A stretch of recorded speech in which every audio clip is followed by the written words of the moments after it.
नमस्कार। हमारे एक दर्शक हैं मुकेश सक्सेना। उन्होंने मानसिक स्वास्थ्य से जुड़ी हुई एक समस्या का प्रश्न हमें लिख करके भेजा है। वे लिखते हैं कि विगत 1 वर्ष से उनके दिमाग में नकारात्मक विचार आते हैं, मन में बेचैनी बनी रहती है और कभी कभी रोना भी आता है। वे जानना चाहते हैं कि क्या यह किसी बीमारी का संकेत है। यदि हाँ, तो वे इस समस्या का आयुर्वेदिक समाधान पाना चाहते हैं। तो आइए मुकेश जी के प्रश्न का उत्तर आयुर्वेदिक चिकित्सक डॉक्टर अभिषेक जैन से जानते हैं। नमस्कार डॉक्टर अभिषेक, सबसे पहले हम जानना चाहेंगे कि एंजाइटी क्या है और आप इसे आयुर्वेद के संदर्भ में कैसे देखते हैं। नमस्कार सोनी जी, आपने जो ये प्रश्न किया ये बहुत ही अच्छा प्रश्न है। एंग्जाइटी क्या है और इसको हम आयुर्वेद के दृष्टिकोण से किस प्रकार देख सकते हैं। तो एंग्जाइटी जो है ये एक समस्या ऐसी है जो बहुत कॉमन हो चुकी है आज के समय में। एंग्जाइटी के कारण बहुत सारी समस्याओं का सामना करना पड़ता है। एंग्जाइटी जो है ये एक प्रकार की चिंता है, जैसे कि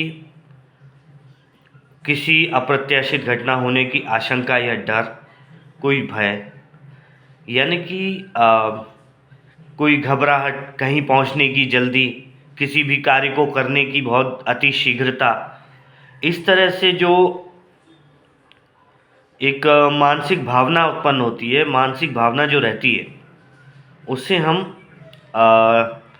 एंग्जाइटी के नाम से जानते हैं। एंग्जाइटी आजकल स्टूडेंट्स में भी बहुत पाई जाती है। परीक्षा को लेकर के एंग्जाइटी होती है, जॉब या नौकरी को लेकर के एंग्जाइटी होती है। बहुत सारी घटनाएं ऐसी रहती हैं। किसी को किसी प्रकार की एंग्जाइटी है, किसी को बीमारी की एंग्जाइटी है, यानी कि मेरे रोग के बारे में कि मैं ठीक हो पाऊँगा या ना नहीं हो पाऊँगा। तो इस तरह से जो ये एक प्रकार की फीलिंग जो आती है उसे हम एंग्जाइटी कह सकते हैं। इसका जो आयुर्वेद में हम देखें तो आयुर्वेद में जो मन होता है, मन के जो गुण 3 बताए गए हैं, जिसमें मन का जो स्वाभाविक गुण है वो सत्व गुण है और रज और तम इसके दोष हैं। जब मन में रज और तम गुण बढ़ते हैं तो इनको बढ़ने के कारण मानसिक विकार उत्पन्न होते हैं, जिसमें कि एंग्जाइटी, डिप्रेशन और मैनिया, इस तरह के विकार जो है उत्पन्न होते हैं, जिन्हें हम मानसिक विकार कहते हैं। तो एंग्जाइटी जो है ये रजोगुण के अधिक्य से होता है। रजगुण जब बढ़ता है तो किसी को किसी भी चीज़ को पाने की लालसा, प्राप्त करने की इच्छा और न मिल पाने का डर, ये इस तरह की जो चीज़ें हैं ये एंग्जाइटी, हम लोग इसको तनाव कह सकते हैं, एंग्जाइटी कह सकते हैं। जी धन्यवाद। जैसा कि आपने बताया कि तनाव, उलझन और घबराहट एंजाइटी के लक्षण के रूप में सामने आते हैं, तो इन लक्षणों का व्यक्ति पर किस तरह का प्रभाव पड़ता है। तो जो एंग्जाइटी है वो मन और शरीर दोनों को किस तरह प्रभावित करती है।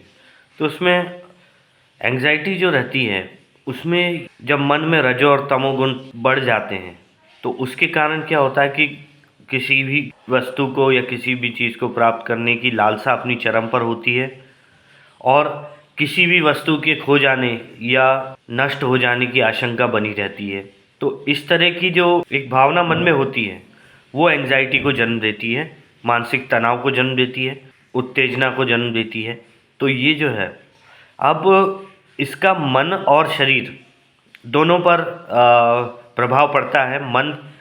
मन में जो है अनेक प्रकार के विकार उत्पन्न होने लगते हैं, जैसे क्रोध आता है, अनिद्रा होने लगती है, बहुत सारी चीज़ें भूलने लगता है व्यक्ति। और शारीरिक तौर पर देखा जाए तो मन का और शरीर का बहुत गहरा संबंध है। जब ये मानसिक विकार होते हैं तो शरीर में जैसे कि हृदय की धड़कन बढ़ना एंग्जाइटी के कारण, रक्तदाब या रक्त भार जो बीपी होता है वो बढ़ जाता है। इसके बाद जो भोजन का जो पाचन और अवशोषण प्रक्रिया है, जो डाइजेशन प्रोसेस है, वो इसमें डिस्टर्ब होती है। एंग्जाइटी के कारण पाचन भी बिगड़ता है। साथ में हार्मोनल इम्बैलेंस होने के कारण, स्ट्रेस हार्मोन का लेवल बढ़ने के कारण जो है और भी अनेक तरह की समस्याएं, जैसे ब्लड प्रेशर बढ़ना है, शुगर बढ़ना है, ये होने लगती हैं। जो एंग्जाइटी या तनाव या जिस तरह से हम कहते हैं उसमें मन और शरीर दोनों को प्रभाव पड़ता है। जी। जब एंजाइटी के पेशेंट्स आपके पास आते हैं तो आप किस तरह से उनके रोगों का निदान यानी पता लगाते हैं? आयुर्वेद के अनुसार मानस रोगों के निदान में हम लोग सबसे पहले उसका वैयक्तिक जो इतिहास देखते हैं, सामाजिक परिवेश देखते हैं, उसके जो कार्यालय और घर का जो माहौल है वो किस प्रकार का है, उसकी आयु क्या है, उसका आहार कैसा है, उसका विहार कैसा है। आहार विहार अर्थात जब वो भोजन किस प्रकार का कर रहा है और उसका उठना बैठना चलना फिरना या मिलना जुलना किन लोगों से है।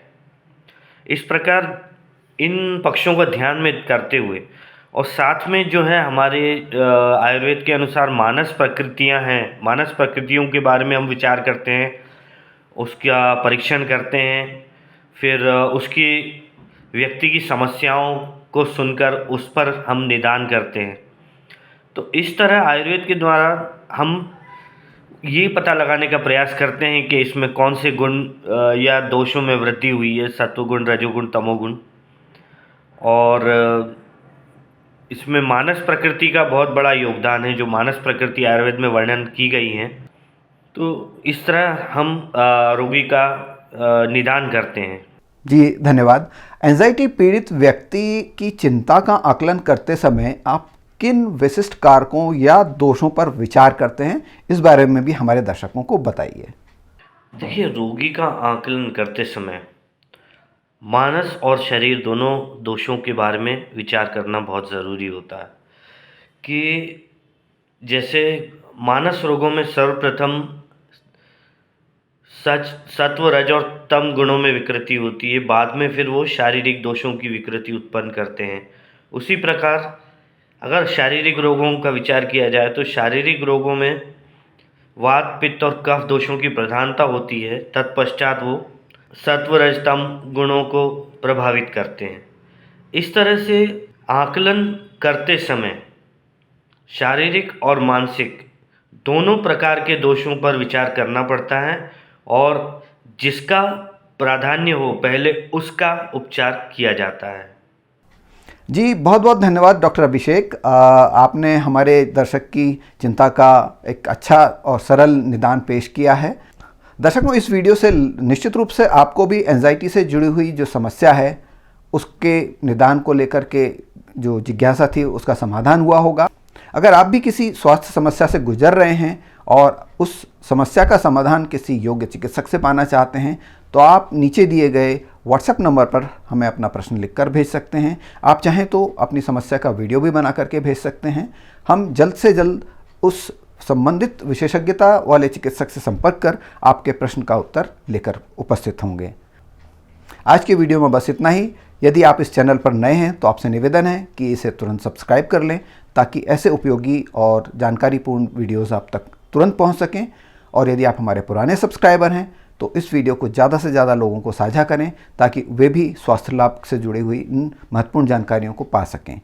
और इस वीडियो को लाइक करना तो बिल्कुल ना भूलें। आज के लिए बस इतना ही। बहुत बहुत धन्यवाद। जल्दी मिलते हैं एक और नए वीडियो में।